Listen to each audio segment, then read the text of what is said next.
Buenas tardes, estimados participantes. Sean cordialmente bienvenidos y bienvenidas a este segundo día del seminario online de Derecho Corporativo y de las Sociedades Mercantiles. Queremos iniciar agradeciendo a todos quienes han hecho posible la realización de este evento. En primer lugar, al Instituto Iberoamericano de Leyes y Economía, así como también al Instituto Beccaria. Antes de dar inicio, me permito dar las siguientes indicaciones. Recordamos que las ponencias son transmitidas de forma gratuita a través de la plataforma Zoom y a través del Facebook Live, en la página de Facebook del Instituto Iberoamericano de Leyes y Economía. Al finalizar cada ponencia, abrirá un espacio de preguntas al ponente, lo que invitamos a los participantes a realizar sus preguntas por escrito a través de la sección de preguntas y respuestas en la plataforma Zoom. Sin más indicaciones, por el momento me permito presentar a nuestro primer invitado de esta tarde. Nos acompaña el doctor Luis Gerardo Ramírez Villela. El doctor es socio en Mugenberg, Corches y Peñalosa S.C. Él se encuentra enfocado principalmente en su práctica profesional en las áreas de derecho corporativo, derecho bancario y financiero, fusiones y adquisiciones, mercado de capitales, derecho inmobiliario, derecho minero, laboral, infraestructura, financiamiento de proyectos y reestructuras. Fue nominado en el año 2016 por Latin American Corporate Counsel Association como uno de los abogados más importantes de la región en el sector corporativo. En los años 2019 y 2020, por la misma asociación como Dealmaker of the Year. Tiene una maestría en comercio internacional y participa activamente en foros y eventos de networking. También fue International Associate de Sherman y Sterling LLP, representando a compañías de Estados Unidos de América y extranjeras como sponsors, acreedores y deudores, en proyectos de financiamiento, operaciones de asociación, emisiones de deuda, ofertas públicas y compra-venta a nivel mundial. Nuestro siguiente ponente abordará el tema contratos y alternativas de financiamiento para empresas. Estimado doctor, expresamos nuestro más sincero agradecimiento a usted por haber aceptado la invitación a participar en este evento académico. Es un honor para nosotros contar con su presencia. En este momento le damos paso para poder iniciarla. Muchísimas gracias, Estefanía. Muchas gracias a todos. De antemano, gracias a ustedes por la invitación, a ambos institutos y a todas las personas que están presentes el día de hoy para ver esta exposición, como lo comentábamos, respecto de contratos y alternativa de financiamientos para empresas. Vamos a platicar un poco respecto de las alternativas que existen en el mercado financiero en México, que podemos definir bajo esta presentación. Como dice, hay créditos bancarios, créditos no bancarios, créditos fintech, lo que hoy ustedes conocen que está de moda no solo en México, sino a nivel mundial, alternativas de financiamiento a través del mercado de valores o a través del mercado privado. Voy a entrar a cada uno de estas alternativas de financiamiento para explicar un poco cómo funciona, qué tipos de créditos hay, cuáles son los contratos y los documentos que ustedes deben de conocer en caso de que estén buscando un financiamiento, los mecanismos de garantía que normalmente se utilizan, aunque son variados dependientes del sector de cada industria, y al final del día tomaremos cada uno de estas alternativas para que ustedes puedan definir o perfilar qué es lo que es más conveniente para ustedes, ¿no? Como comentaba, las alternativas de financiamiento pueden tomarse con entidades nacionales y o extranjeras, no hay ninguna limitación, tanto en México como en el extranjero. Ustedes podrían tomar un financiamiento en el extranjero, obviamente podrían sujetarse a leyes extranjeras, podrían sujetarse a un tema de arbitraje si hubiera alguna resolución de controversia, o pueden tomar el financiamiento en México, ¿no? Eso dependerá mucho de la característica de sus empresas y de lo que estén buscando en un tema de financiamiento, desde un punto de vista del sector industrial desde el punto de vista del monto del financiamiento que estén ustedes buscando y de las, como mencionaba, de las garantías que ustedes pudieran otorgar en relación con el financiamiento. Hablemos primero con los créditos bancarios, ¿no? En México podríamos decir que los principales 4 tipos son el crédito simple. El crédito simple, digamos que es una sola línea de crédito mediante la cual ustedes ejercen la totalidad del monto que se les va a entregar, que se les va a prestar. Se hace un solo desembolso y ustedes tendrán que hacer un pago conforme se establezca en el mismo contrato. Ahora voy a explicar un poquito cómo podemos definir el contrato. Quiero explicar primero los tipos de crédito y bajo este crédito simple es una única disposición y un único pago, ¿no?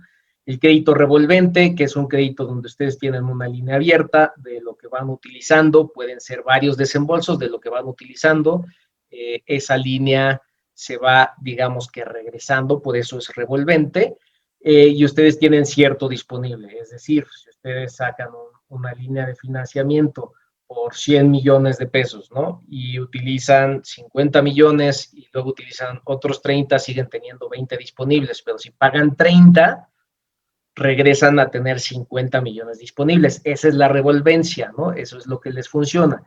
El crédito refaccionario y el crédito de habilitación Boavío son otros 2 tipos de crédito. El crédito refaccionario es más utilizado para temas de maquinaria y para temas de compra de, digamos, de utensilios para la agricultura, ¿no? Donde la misma garantía se vuelve la maquinaria o este equipo que ustedes están comprando. Y el crédito de habilitación Boavío es más para compra de materia prima, ¿no? Para empresas que necesitan, digamos, como maquilar y entonces compran la materia prima y la misma materia prima o los productos, los frutos que resultan de lo que ustedes están adquiriendo con ese crédito, son utilizados como garantía de pago, ¿no? Estos son los 4 tipos de créditos. Recordemos que siempre existe lo que llamamos el crédito sindicado, que es cuando entra un sindicato de bancos. Ese sindicato de bancos pueden ser 2, 3, 4, 5, ¿no? Estos famosos créditos sindicados funcionan con créditos simples o créditos revolventes comúnmente y son también tanto en México como en Estados Unidos o en Europa, o depende de los bancos, ¿no? Y este crédito sindicado lo que implica es que varios bancos entran en un sindicato, ¿no? Por eso se llama crédito sindicado, y cómo funciona es que cada uno de los bancos determina qué monto va a aportar al crédito, ¿no? Todo este tipo de estructura se va diseñando conforme a las necesidades de la empresa, conforme al monto del crédito y conforme a las garantías que se vayan a estructurar, ¿no? Mucho dependerá prácticamente del monto que ustedes estén buscando para definir cuál va a ser la característica del crédito y cuál va a ser la forma de otorgamiento del mismo. En cuanto al contrato, podemos definirlo como un acuerdo de voluntades mediante el cual el prestamista concede o se compromete a conceder una cantidad de X de dinero bajo una determinada forma de pago al deudor, ¿no? Y esto puede ser con o sin garantía. Normalmente, mencionaba, son créditos grandes, son con garantía. Hay líneas de crédito que les pueden ofrecer los bancos con los que ustedes mismos pueden trabajar, ¿no? Con quien tienen abiertas sus cuentas bancarias, que pueden ser créditos más chicos y únicamente quedan ligados a su cuenta bancaria y a las disposiciones se va cobrando sobre ahí con una garantía de un pagaré, ¿no? Es como funciona. Hay distintos esquemas de garantía. Los créditos prácticamente los que mencionaba son distintos. El crédito simple y el crédito revolvente pueden funcionar con garantías prendarias, prendas sin transmisión de posesión, con transmisión de posesión, que explicaré un poco más adelante. Garantías como hipoteca, ¿no? Sobre inmuebles, garantías como el propio pagaré que habíamos mencionado, ¿no? Hay un crédito adicional, digamos, que se llama un préstamo quirografario, el cual únicamente se documenta a través de pagarés, ¿no? Ese es el préstamo quirografario, que no involucra un contrato de crédito, pero se considera un préstamo, ¿no? Hay distintos mecanismos de garantía, el fideicomiso de garantía, hay varias formas que explicaré un poco más a detalle para que ustedes entiendan un poco cómo funciona. En cuanto a la estructura de los créditos bancarios, obviamente cada banco tiene determinadas condiciones. En el momento de hacer un análisis de crédito, los bancos les dirán y les entregarán una hoja de términos y condiciones bajo los cuales se van a regir y se van a elaborar los contratos de crédito bancarios. Los principales términos y condiciones serían el monto del crédito, la tasa de interés moratoria, el tipo de garantías, obviamente, las obligaciones de hacer y no hacer, es decir, qué es lo que ustedes pueden hacer durante la vida del crédito y qué es lo que ustedes no deberán hacer durante la vida del crédito. Hay condiciones muy específicas, ¿no? Todo este análisis se hace con base en información que solicitan los bancos, comúnmente son estados financieros, la propia escritura constitutiva, las declaraciones anuales de la empresa, el reporte de buró de crédito, tanto de la empresa para ver cómo ha funcionado la empresa en un tema crediticio, como de los representantes. Se suele pedir avales u obligados solidarios, que en la mayoría de los casos son accionistas, pueden ser miembros del consejo de administración, ¿no? Por darles un poco la idea de lo que tendría que venir en un term sheet o términos y condiciones para los créditos que ustedes celebrarían. Tenemos por otra parte los créditos no bancarios. Los créditos no bancarios, y aquí traté de enlistar las entidades no bancarias en México más populares. Obviamente, las que ustedes deberán ubicar son las sociedades financieras de objeto múltiple, las famosas SOFOMES, que pueden ser entidades reguladas o no reguladas. Un poco más adelante también entraré al tema de cómo funciona el tema de la regulación en México, de todas las entidades que otorgan financiamiento. Están las SOFIPOS, que son sociedades financieras populares, las SOCAPs, que son sociedades cooperativas de ahorro y préstamo, las uniones de crédito, los fondos de inversión privados y las sociedades mercantiles. Todas estas instituciones entrarían bajo un esquema de créditos no bancarios. No son instituciones bancarias. Las 4 primeras podríamos denominarlas como organizaciones auxiliares del crédito. No forzosamente están reguladas, como comentaba en el tema de las SOFOMES, y a reserva de explicarlo un poquito más adelante. Las SOFOMES pueden ser reguladas y no reguladas. La mayoría de las SOFOMES en México son entidades no reguladas, aunque sí existe regulación para la protección de terceros, ¿no? De quien toma el crédito. Y realmente cómo funcionan los créditos no bancarios es prácticamente igual a los créditos bancarios, ¿no? Normalmente quien te va a prestar te otorga unos términos y condiciones donde te van a decir la tasa de interés moratoria, el monto total del crédito, a qué te vas a obligar. Son condiciones muy similares, contratos que en la práctica serían muy similares a un contrato de crédito bancario, ¿no? Distinto, eso sí, tengo que aclarar, muy distinto a los créditos bancarios que derivan de cuentas bancarias, ¿no? Que pueden ser más chiquitos, no son tan similares, pero la estructura per se es muy parecida, ¿no? Digamos, las SOFOMES tienen hoy en día prácticamente en créditos no bancarios pues el 50% de los créditos no bancarios, ¿no? Las SOFOMES son muy reconocidas, tienen estructuras muy definidas, muy definido el tipo de créditos que dan. Obviamente las tasas son distintas que puede otorgar un banco a las que puede otorgar una SOFOM. Esto digamos que ha sido una estrategia, a pesar de que sí hay una supervisión por las autoridades. Las tasas de interés realmente son más altas en cuanto a las SOFOMES. En el tema SOFIPOS y SOCAPS es distinto porque son cooperativas y sociedades financieras populares, ¿no? Diseñadas a un digamos, un sector distinto de préstamo, ¿no? Igual que las uniones de crédito, aunque las tasas suelen ser normalmente distintas a las tasas de los créditos bancarios. Por lo que hace a los fondos de inversión y a las sociedades mercantiles, los créditos también, la estructura es la misma. Las tasas son distintas, dependerá mucho del fondo de inversión privado que ustedes busquen y del tipo de estructura de financiamiento que se busque. Hay mecanismos con los fondos de inversión privada que, como funcionan, van más, digamos, a buscar una inversión en la cual haya un préstamo. Ese préstamo va a redituarles en X tasa de retorno que ellos determinan, y con esa tasa de retorno es posible que ellos den su salida en X cantidad de tiempo, ¿no? Más o menos así es como funcionan los fondos de inversión privados que entran en startups, en empresas de nueva creación, o en joint ventures, o cuando tratan de impulsar algún producto en particular, ¿no? Hay varios ejemplos en el mercado que podría utilizar. No quiero decir nombres, pero hay varios ejemplos en varios sectores industriales donde los fondos de inversión en temas de construcción, en temas hasta de fintech, ¿no?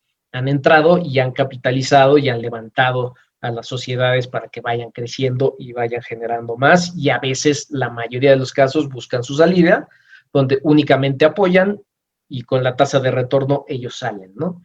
Los créditos de las sociedades mercantiles no están limitados. Uno puede establecer en una sociedad mercantil, ya sea una sociedad anónima, una sociedad de responsabilidad limitada, el otorgar préstamos con o sin garantía, y la estructura de los créditos es muy similar, y lo que pasa es que aquí puede haber condiciones distintas. Estas sociedades no tienen ninguna regulación, si bien pueden otorgar créditos, no hay una supervisión per se en cuanto a las sociedades mercantiles, y habría que ver la forma en que se va a prestar. En todos los casos, ustedes necesitan tener mucho cuidado en la manera en la que están buscando financiamiento, el tipo de garantías que les están pidiendo. Por eso comentaba en los créditos bancarios, que también puede ser en créditos no bancarios, este préstamo quirografario. Insisto, el préstamo quirografario es cuando te prestan X cantidad de dinero y lo único que haces es firmar un pagaré.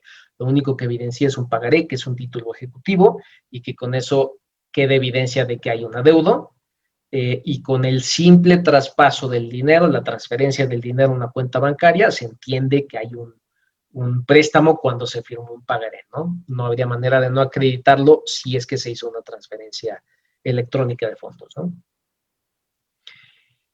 En tercer punto tenemos los créditos fintech. Los créditos fintech, como les comentaba al principio, pues se han vuelto muy famosos hoy en día. Recientemente fue la creación de la ley de instituciones de tecnología financiera. Prácticamente regula las empresas de fondo colectivo o crowdfunding, que ustedes deben conocer. Y realmente lo que estaba buscando, o el espíritu de esta ley y de estas sociedades, era pues generar apalancamiento para empresas de distintos sectores, principalmente inmobiliario, sectores nuevos, de nueva creación, ¿no? Por así decirlo, y hacer ese fondeo a través de terceros. ¿Cómo funciona el crowdfunding? Si ustedes no lo han visto, o el fondeo colectivo, es una empresa que lo que busca es generar fondeo. Ellos te presentan el proyecto, digamos, tú inviertes o tú prestas a ese proyecto, y eso te va a redituar en X monto de tasa de retorno con tus intereses, ¿no? Normalmente así es como funciona el tema de fondeo colectivo. ¿Qué es lo que pasa? Que entran varias personas a fondear. No eres uno solo, ¿no? Sino que podemos ser 1,000, 2,000, 3,000, dependiendo del tipo de proyecto, con un monto fijo que es el que se pacta entre el dinero, y conforme al flujo del proyecto te van repagando. Así es como funciona. ¿Por qué se creó la ley? Justo porque empezaron a darse muchos casos donde este fondeo colectivo realmente no funcionaba, y había mucha información falsa. Había empresas que desaparecían, ¿no? Ya cuando conseguían X cantidad de dinero, y entonces lo que se generó fue esta ley, ¿no? Que ahora regula las empresas fintech, o lo que decimos como empresas fintech, y entonces por eso los separé en un apartado distinto. Sí tienen una regulación, tienen ciertas obligaciones, tienen que constituirse como sociedades anónimas, pero tienen ciertos requisitos, sí son supervisadas, y obviamente la supervisión, como lo mencionamos, es justo para tener medidas necesarias de control y evitar que se dé información falsa a las personas, ¿no? Lo que comúnmente pasaba es que únicamente te daban información del proyecto, te decían tienes que meter tanto y había gente que no revisaba ni siquiera términos y condiciones, que no veía cómo operar, ¿no? Entonces, ustedes como empresa pueden solicitar un crédito fintech, ¿no? Y así es como funcionaría. Otra vez, habrá que buscar una institución que cuente con las autorizaciones por parte de las autoridades en México y que les proporcione toda la información necesaria para estos efectos, ¿no? En este sentido, las instituciones fintech pueden actuar como agentes o comisionistas de los clientes, ¿no? Pero, como decía, bajo la supervisión de la autoridad, que en este caso es la Comisión Nacional Bancaria y de Valores. Estos créditos fintech, digamos que es algo muy reciente, apenas están saliendo las autorizaciones, no es tan fácil, digamos que lo más común hoy en día es obtener créditos bancarios o créditos no bancarios, ¿no? En esta época de pandemia, y vale la pena comentarlo, la crisis nos ha llevado a que obviamente pues, los créditos no bancarios sean los que han sido o han tenido más auge, probablemente por los mecanismos de garantía que ahorita voy a explicar, pero y porque los bancos, distintamente también por las reservas y por ser conservadores, han decidido pues reducir el otorgamiento de los créditos, ¿no?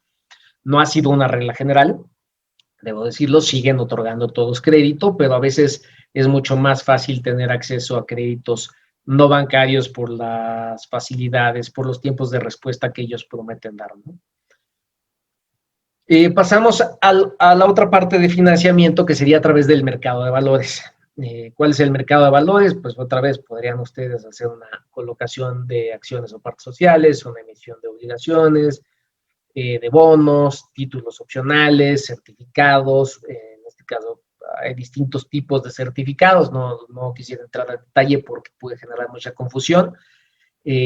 Pagarés, letras de cambio, títulos de crédito, nominados o innominados.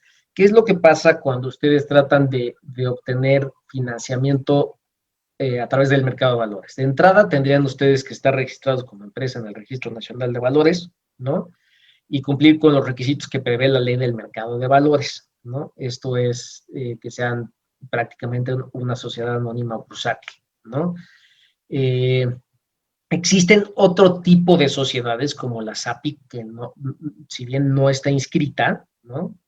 Pueden ustedes dejar la lista, o la SAPIF, para hacer esta emisión de valores, ¿no? Pero es forzoso que para que ustedes puedan colocar y obtener financiamiento a través de este mercado, estén inscritos en el Registro Nacional de Valores, ¿no? Y yo les puedo comentar que lo más común es que se haga una emisión de certificados bursátiles. Anteriormente también se emitían obligaciones convertibles en acciones, ¿no? Por eso menciono el tema de acciones partes sociales. Hoy en día no es tan común, ¿no? Es más complicado que se utilice esta alternativa, así como el de los bonos, ¿no? Títulos opcionales, que eran los famosos warrants hace ya varios años, tampoco son ya tan recurridos. Digamos que todo se ha enfocado más a certificados bursátiles o otro tipo de certificados que han sido enfocados específicamente para sectores específicos, ¿no? Por decir, el certificado de capital de desarrollo, ¿no? En general, las empresas lo que buscan son, en emisión de deuda, son certificados bursátiles, que es donde captan los recursos mediante la emisión de estos certificados, con la idea de pagar en X número de tiempo a todos los tenedores de los certificados, reembolsarles el dinero con una tasa de retorno adicional, ¿no? Así es como funciona, y ellos se capitalizan a través del mercado de valores. Y insisto, es una alternativa que empresas grandes utilizan, pero sí la obligación es estar inscrito en el Registro Nacional de Valores. A diferencia del mercado privado, ¿no? En el mercado privado ustedes pueden tener préstamos con o sin garantía de terceros, no regulados ni supervisados. Aquí podríamos entrar al tema del pagaré, del famoso pagaré quirografario que les he estado mencionando. ¿Qué es lo que pasa? Que cualquier tercero te puede prestar dinero, ¿no? Firmas un pagaré y ese es un préstamo quirografario. Tu propia garantía es el pagaré porque es un título ejecutivo en México, lo que implica que tú llevas tu pagaré, si no te pagan, inicias un juicio, y lo que pasa es que tú ejecutas ese pagaré y va en la vía ejecutiva mercantil. Es un proceso mucho más expedito que en la vía ordinaria, esa es la realidad, y por eso son funcionales los préstamos quirografarios, ¿no? Hay préstamos también que se pueden dar, como lo había comentado, en el mercado privado con las sociedades anónimas o cualquier otro tipo de sociedad, o hasta entre personas físicas, donde firmas un contrato de compraventa y puedes no dar garantía o puedes dar alguna otra garantía. Normalmente, pues aquí no hay una supervisión, es un contrato privado, ustedes lo firman y pues nada más tendrán que estar conscientes de cuáles son las condiciones que ustedes están aceptando bajo ese contrato de crédito o bajo ese contrato de préstamo. En el mercado privado le pueden llamar como quieran, contrato de crédito, contrato de préstamo, o sea, es indistinto, dependerá, hay muchas dinámicas bajo las cuales se puede hacer, y también existe la oferta privada de valores. Es privada porque, a diferencia de la pública, obviamente, no tienen que estar listados en el Registro Nacional de Valores. Ustedes hacen, digamos, un roadshow como lo hacen en el mercado de valores, con una presentación a terceros, ¿no? Que ustedes consideren que pueden adquirir sus títulos y pueden hacer esta emisión, ¿no? Es un proceso muy similar al de las ofertas públicas, pero en este caso ustedes lo hacen de manera privada.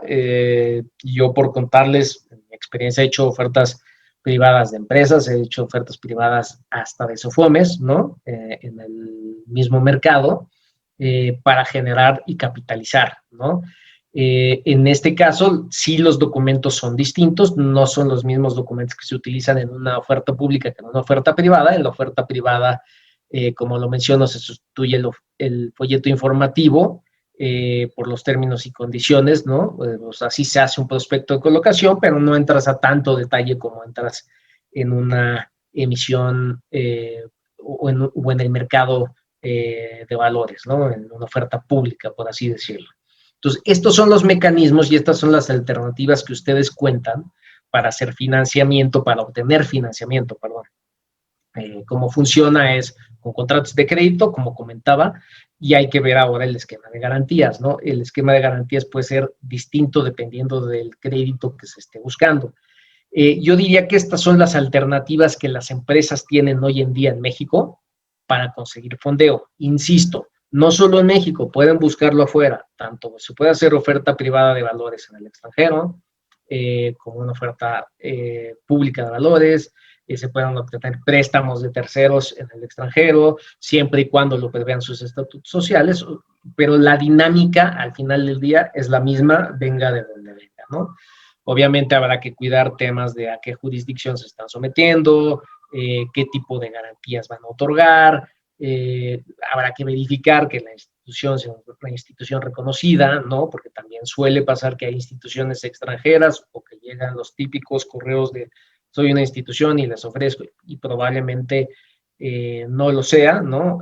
Sí sugiero que siempre investiguen, porque siempre pasa o siempre puede pasar que exista el famoso scam o phishing, ¿no? Que salen correos buscando y ofreciendo y no es la realidad. Entonces, hay que ser muy cuidadoso en todos los temas, en las estructuras, en qué es lo que están buscando, en definir, y para obtener financiamiento, pues, estar conscientes de que tienen que entregar bastante información de las empresas, como son estados financieros, escrituras, constancias de identificación fiscal, constancia de cumplimiento de obligaciones fiscales, para que con base en eso se pueda estructurar, obviamente, una presentación del proyecto que ustedes quieren financiar, y con todo eso se empezarán las negociaciones para arrancar con todo el esquema de crédito, ¿no? Y definir cuál va a ser la mejor alternativa para ustedes, que eso se define de manera conjunta con el banco y obviamente con sus asesores, ¿no? En este caso, los asesores tendrían que ser asesores contables, financieros y legales, ¿no? En el caso de los créditos, que también tendrán su contraparte en el tema bancario, no bancario o en cualquier prospecto de colocación, ya sea en una emisión pública o privada, ¿no? Vamos a entrar un poco a los mecanismos de garantía que ya les comentaba. Existen distintos tipos de mecanismos de garantía. Otra vez, no hay manera de profundizar porque hay tantos sectores industriales y tantos mecanismos de garantía como ustedes se puedan imaginar. Por dar un ejemplo, en el sector minero, ¿no?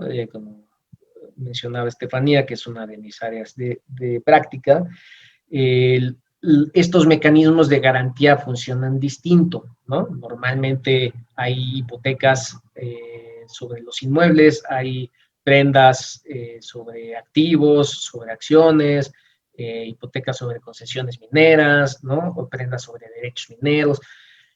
Hay muchas vertientes, ¿no? Ahora voy a explicar un poquito cómo funciona la prenda con y sin transmisión de posesión, ¿no? Pero cada sector industrial funciona de una manera distinta y puede solicitar cuestiones distintas, ¿no? El primer mecanismo de garantía que quisiera explicar es el fideicomiso de garantía. Como el mismo nombre lo explica, es un fideicomiso para garantizar obligaciones. ¿Cómo funciona? Y normalmente es un mecanismo muy recurrido por las SOFOMES, por los bancos también, en algunos casos, aunque es más recurrido por las SOFOMES, en donde se otorga un financiamiento y el fideicomiso de garantía lo que recibe es o un inmueble que se aporta al fideicomiso. Esto ha sido una estructura, digamos, mucho más dinámica para las SOFOMES porque es menos costosa que la hipoteca y más fácil de liberar, y se aporta el inmueble al fideicomiso de garantía, o también se pueden aportar al fideicomiso de garantía derechos de cobro, ¿no? Hoy en día es una estructura muy utilizada en créditos bancarios, créditos no bancarios, en México, ¿no? O sea, sí es una estructura muy definida, que ya tienen muy hecha los bancos y las organizaciones auxiliares del crédito, ¿no? En el contrato de la prenda puede ser con y sin transmisión de posesión. ¿Qué implica con y sin transmisión? Con, obviamente, digamos, si pongamos un ejemplo, bajo la prenda, en un contrato se otorga con transmisión de posesión y se entregan los activos. ¿Esto qué implicaría? Que toda tu maquinaria, equipo, X y Y, se entregará al acreedor, ¿no? En este caso, ya sea un banco, ya sea una SOFOM, o sea quien sea. No lo tienes tú, ¿no? Al final del día, te quedas y transmites la posesión para garantizar el cumplimiento de las obligaciones de pago. Sin transmisión de posesión, obviamente no lo entregas. Habrá ciertas condiciones bajo el contrato de prenda en las cuales se establezca que en caso de un incumplimiento, pues esas acciones o esos activos pasarán a ser propiedad del acreedor. En el caso de las acciones, normalmente es una dinámica distinta y cómo funciona es, si puedo yo tener los derechos de voto, ¿no? En el caso de los activos, me tendrás que entregar los activos, ¿no? Hoy en día lo más utilizado es una prenda sin transmisión de posesión, porque lo que no se quiere es afectar la propia dinámica de la empresa, que la empresa pueda seguir operando y generando el flujo, y obviamente quienes controlan la empresa son los que saben operar, y por eso la dinámica de hacerlo sin transmisión de posesión, que es como funciona. Está la hipoteca, que la hipoteca funciona sobre bienes inmuebles. Como comentaba, sigue siendo muy utilizada la hipoteca, más en el tema de créditos bancarios. Sí, el costo es más alto, sí tiene cierta complejidad en caso de que exista algún gravamen en el inmueble. No es, digamos, no es tan recomendable la hipoteca para quien otorga el crédito, por temas de ejecución posterior, ¿no? Por un tema de prelación en el tema de la garantía, ¿no? Los propios pagarés, que ya habíamos hablado de estos pagarés, que pueden ser bajo préstamos quirografarios o como mecanismo de garantía. Normalmente todos los créditos ustedes tendrán que firmar pagarés, ¿no? Por el monto total del crédito o distintos pagarés, dependiendo de la estructura de cada entidad o institución, ¿no? Y está el aval u obligado solidario. El aval u obligado solidario, como lo comentaba, pueden ser los accionistas, pueden ser miembros del consejo de administración o pueden ser terceros, ¿no? No está limitado. Puede existir otra empresa que pueda actuar como aval u obligado solidario. Hay una garantía que no incluye, que a lo mejor no es tan recurrente, pero normalmente se incluye también, que es la fianza, ¿no? O el llamado fiador, que también se hace un contrato, si es bajo un contrato, y así es como opera, ¿no? Ese es también más como un tema, y por decir, otra vez entrando al tema de minero, normalmente con su estructura es con prendas sobre acciones, prendas sobre activos sin transmisión de posesión, hipotecas sobre inmuebles, hipotecas sobre concesiones mineras, además tienes el pagaré y además tienes el contrato de fianza, ¿no? Que es donde caen todos los obligados solidarios, ¿no? Obviamente la definición del esquema de garantías va en función del análisis del crédito, ¿no? Ustedes tienen que considerar que podrán dar o que existirán todo este tipo de garantías. La negociación dará para que en los términos y condiciones que se les entreguen una vez que se ha aprobado el crédito, pues ahí se establecerá cuál es la dinámica propuesta por el acreedor, ¿no? Por quien les va a prestar, para recibir la garantía, ¿no? Puede ser cualquiera de estas, puede ser una mezcla de estas, o podrían ser todas estas, ¿no? Dependiendo del monto y otra vez dependiendo de lo que estén ustedes buscando como crédito y de cómo estén las condiciones de ustedes para este crédito, ¿no? ¿Cómo se instrumentan? Todos son contratos. El contrato de fideicomiso, digamos, está regulado en ley. Igual los contratos de prenda y transmisión y sin transmisión de posesión. La hipoteca igual se formaliza ante notario público. La hipoteca, los pagarés se hacen en papel seguridad, ¿no? Y el aval obligado solidario hay dos mecanismos. El que les comentaba, que es un contrato de fianza, un contrato específico de fianza, o bien se establece la obligación dentro del contrato de crédito respecto de quién es el aval y el obligado solidario y cuáles son sus obligaciones, ¿no? En el tema del fideicomiso de garantía y de la prenda con y sin transmisión de posesión, dichos instrumentos pueden ratificarse ante fedatario público. A veces se hacen únicamente privados, aunque en el fideicomiso de garantía normalmente sí se hace en escritura pública. Esa es la realidad para garantizar el tema del inmueble, ¿no? Todos estos mecanismos hay que considerar además los costos, ¿no? Por eso comentaba yo el tema de la hipoteca, que es un costo no barato y además es más complicado poder liberar cualquier inmueble de una hipoteca en tiempos, ¿no? Ahora yo diría que en tiempos de pandemia es todavía más complicado, ¿no? Como estamos hoy en día. Estas son las alternativas y los mecanismos de garantía que tendrían ustedes para garantizar los créditos que ya expliqué atrás, ¿no?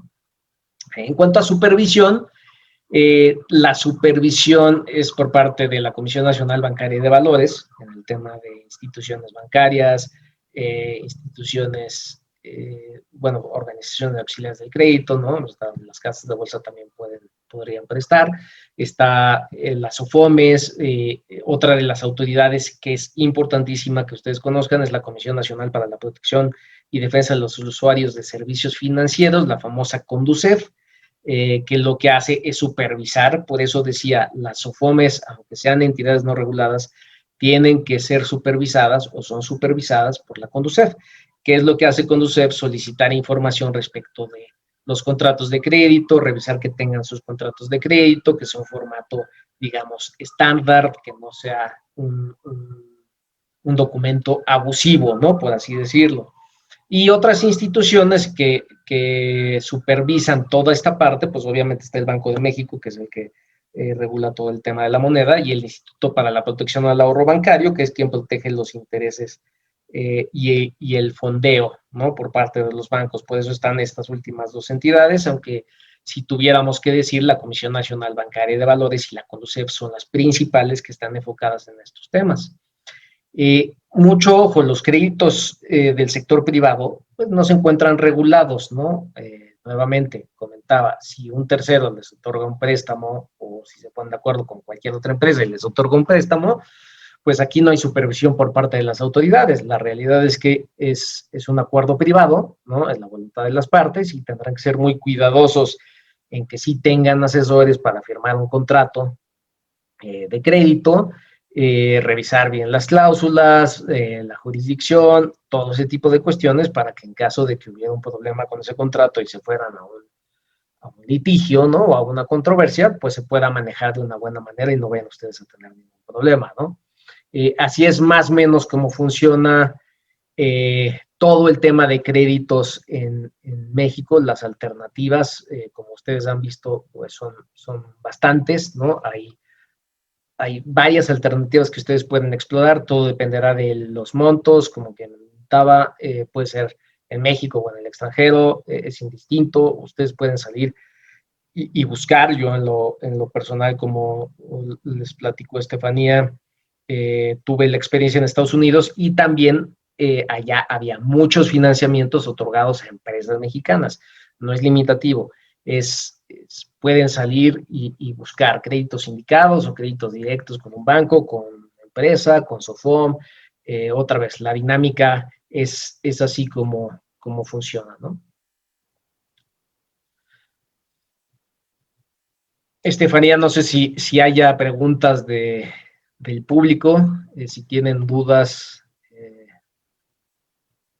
Acabé un poquito antes de tiempo, previendo si había alguna duda o comentario. Muchas gracias, estimado doctor, por su brillante ponencia. Sí, nosotros hicimos ya una recopilación sobre las preguntas, las cuales daré lectura a continuación, con su permiso. Adelante. La primera pregunta es: la ley establece que las SOFOMES y sociedades mercantiles no pueden prestar dinero al público en general. ¿Qué se debe entender por ofrecer dinero al público en general? Bueno, por dinero al público en general se entendería que no pueden otorgar préstamos a cualquier persona que no estuviera calificada para hacerlo, ¿no? La realidad es que en la práctica, pues, a ver, otra vez, como comentaba, las sociedades mercantiles, pues hoy en día prestan, ¿no? Y pueden prestar dinero y lo siguen prestando, entre empresas se prestan dinero, ¿no? Y lo único que cuidan es pues las tasas de interés, o tratan de apegarse a tasas de interés muy similares, ¿no? Nuevamente, ¿qué se debe entender por ofrecer dinero al público general? No lo puedes abrir y no puedes decir, te puedes dedicar a eso. Por decir una sociedad mercantil, no te puedes dedicar a eso. Una SOFOM está enfocada, normalmente cada SOFOM está diseñada para prestar a cierto sector del público, ¿no? Hay SOFOMES que prestan a SOFOMES, ¿no? Hay SOFOMES que prestan a X sectores y así sucesivamente. O sea, no están enfocadas las SOFOMES a un préstamo abierto a todo mundo, ¿no? Hay SOFOMES que se dedican a créditos de nómina, ¿no? Por dar un ejemplo, pero solo se dedican a créditos de nómina. Entonces, por dinero al público en general no está abierto, no eres un banco, ¿no? No me dedico a prestarle a todo mundo, o sea, es específico. Nuevamente, las SOFOMES están mucho más especificado, las sociedades mercantiles no, pero pues hoy en día, nuevamente, como no hay quien las regule, pues ellos pueden prestar dinero y pues, el tema es ustedes tienen que cuidar cómo hacerlo, ¿no? Muchas gracias. Sí, perdón. Sí, yo nomás. No, concluya, por favor. No, ya, perdón, es que estaba viendo también las preguntas que habían dado. No hay problema.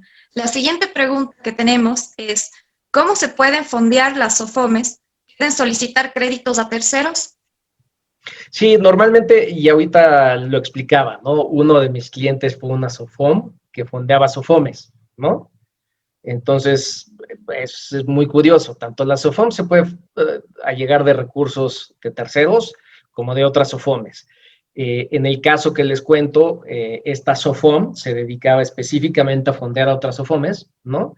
Más chiquitas, ¿no? Y entonces, obviamente, sí tienen un proceso de supervisión, si dicen, a ver cómo estás haciendo, qué tipo de proyectos son los que estás fondeando o cómo estás trabajando, y así se fondeaban, ¿no? Si hay manera de que las SOFOMES se fondeen a través de terceros, ¿no? Y obviamente otro de los mecanismos de fondeo, perdón, Estefanía, es a través de sus accionistas. Los accionistas pueden meter tal cantidad de dinero y capitalizarla que la SOFOM lo puede seguir prestando, ¿no? Y muchas veces es lo que pasa, los propios accionistas obtienen el crédito y van fondeando y fondeando y fondeando con contratos de crédito y es capital, ¿no? Fresco para la empresa. Tenemos una siguiente pregunta.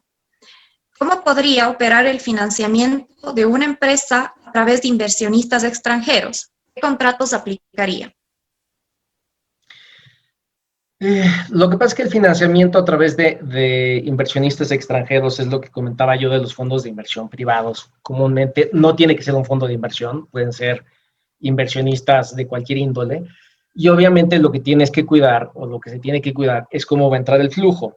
Muchas veces estas estructuras son a través de, si tú estás buscando capital, puede ser un convenio entre accionistas donde entra el capital, generas X clase de acciones. Ojo, si puede ser préstamo o puede ser inversión, ¿no? Entonces, ellos lo podrían meter como inversión, como un convenio entre accionistas, o te lo pueden prestar. Si lo prestan directo, pues harán un contrato de préstamo o un contrato de crédito, ¿no? Similar a lo que ya habíamos platicado, y esa es la forma de entrar.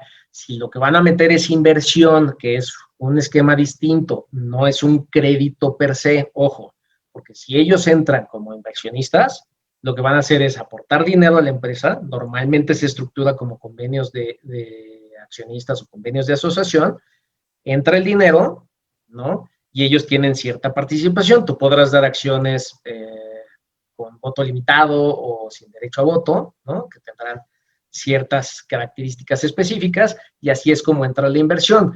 Puedes pactar también, o en otro claro ejemplo, como lo he hecho, es hay empresas donde entra el capital a través de un fondo de inversión, se llama un contrato de suscripción, ¿no? Así es como se denomina, no es un contrato de crédito, es un contrato de suscripción, donde se hace un aumento de capital y donde se pacta que en X plazo ese capital va a salir y ellos se van a ir con la tasa de retorno, ¿no? Como lo comenté durante la presentación. Ese es otro mecanismo. Mecanismos hay muchísimos, habría que entender qué se busca, cómo se busca y de esa manera estructurar algo que sea específico para cada empresa, ¿no? O sea, no hay una fórmula definida en este caso. Muchas gracias. Una siguiente pregunta. En breves características, ¿qué diferencias hay entre aval, obligado solidario y fiador? Pues yo te diría que en breves características es lo mismo. Un aval y un obligado solidario o un fiador es el que responde por terceros, ¿no?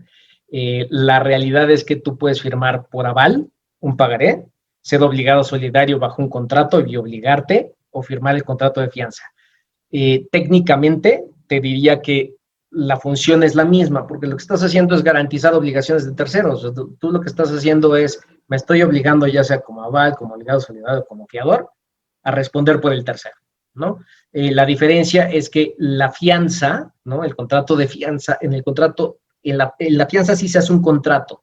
El aval y el obligado solidario normalmente firman. Déjenme ponerles un ejemplo y ser algo específico. ¿Qué es lo que pasa si ustedes firman un pagaré, ¿no?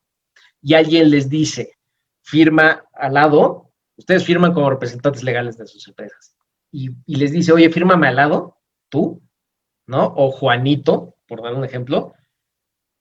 Juanito ya quedó como aval por esa simple firma. Entonces hay que ser muy cuidadosos, por eso siempre les comento, o les he comentado que tienen que ser muy cuidadosos de qué se les pide, cómo firman y de estar asesorados, porque si no, luego vienen los problemas de, oye, es que firmó tal, oye, sí, pero es aval. O sea, la simple firma ya implicó que él es aval, que implica que él responde por la deuda de quien firmó, ¿no? Del titular de la deuda.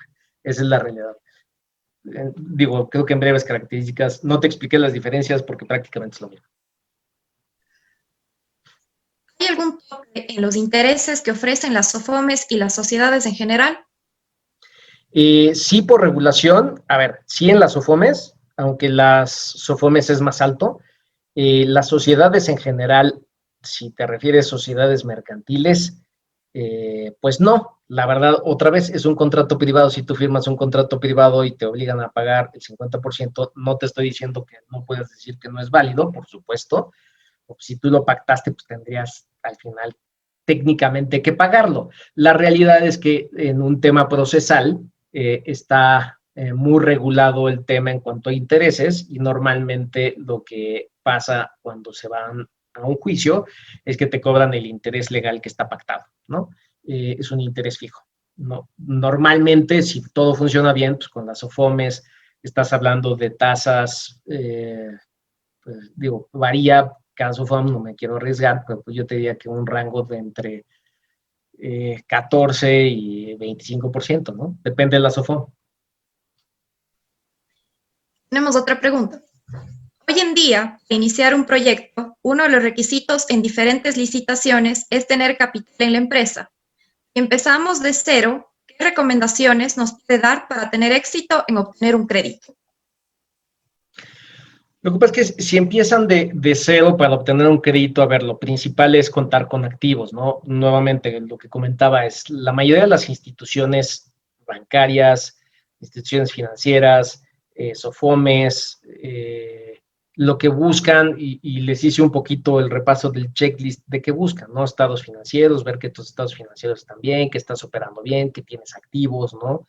Con qué garantizar, que tiene cierto valor, ¿no? O ya sé que es muy difícil cuando hay un arranque poder tener mecanismos de garantía. Aquí, y obviamente estamos hablando de pymes, ¿no? Pequeñas y medianas empresas, que no tienen tan fácil acceso a financiamiento, pero hay esquemas y plataformas de financiamiento, tanto públicos como privados, que dan acceso a estos recursos, aunque no tengan tanta experiencia. ¿Qué es lo que al final del día se busca conforme va creciendo una empresa? Pues que sí tenga, digamos, el expertise crediticio. Nuevamente, ya se piden los buros de crédito de la empresa, del representante legal, o sea, ya es mucho más detallado este tema. ¿Qué es lo que tienen que hacer? Pues si es una empresa, dependiendo del sector del negocio o del sector industrial, pues sí es tener activos, tener sus estados financieros en orden, llevar su contabilidad en orden. La constancia de cumplimiento de obligaciones fiscales es básica para cualquier financiamiento, entonces tendrían que estar conscientes de ese tema, ¿no?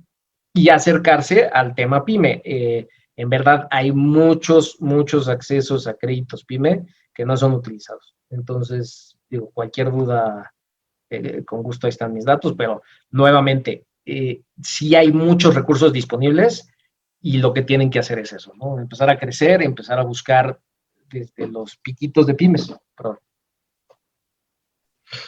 Listo. Y para finalizar, tenemos una última pregunta. ¿Hasta dónde llegan las facultades de la CONDICEF para regular a una SOFOM?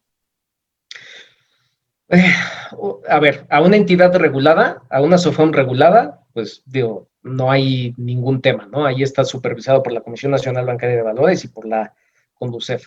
Hoy en una entidad no regulada, la verdad es que sí entran, sí es un tema complejo, porque aunque diga su razón social, su denominación, que es una entidad no regulada, son reguladas. O sea, la Conducef sí entra, sí supervisa, sí verifica que los contratos de crédito estén bien, sí verifica que tengan los manuales, lo mismo hace la Comisión Nacional Bancaria.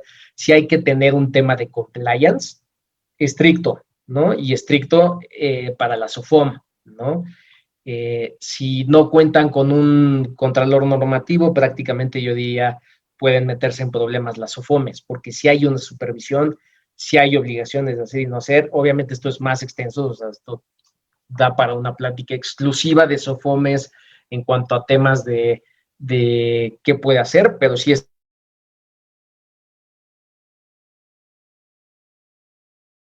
que se aprovechen de los usuarios de servicios financieros, ¿no?